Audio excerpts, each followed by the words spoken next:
Welcome to Heavenly Album Covers.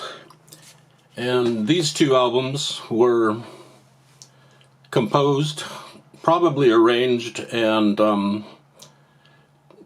they probably had other things done to them by a fellow named Otis Skillings. He was a Svengali. He had his finger in on a lot of musical things in a positive way. And he wrote the music, most of the music on this album, by a group called Sounds of Purpose. This album is called Life, and it was recorded, and the other album that we're going to look at was recorded at the famous Whitney Studios in Glendale. So it's possible that the Sounds of Purpose members bumped into Frank Zappa or maybe even Captain Beefheart, I'm not sure.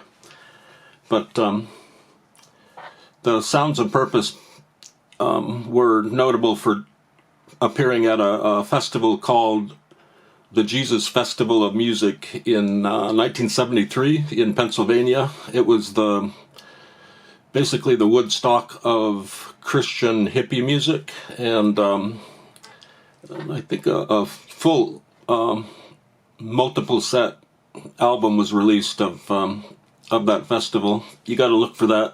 I don't have it, but I might be able to find it someday. So here we have the Sounds of Purpose and their album Life, and then we have this album by the Sound of Purpose.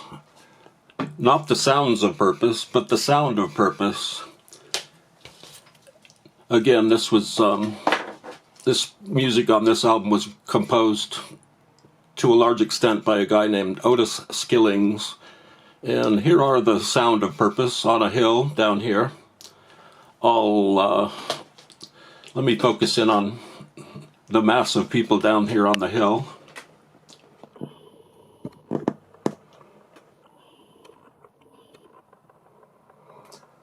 They're all very happy because they're on the hill. They all seem to be smiling. Nobody's upset.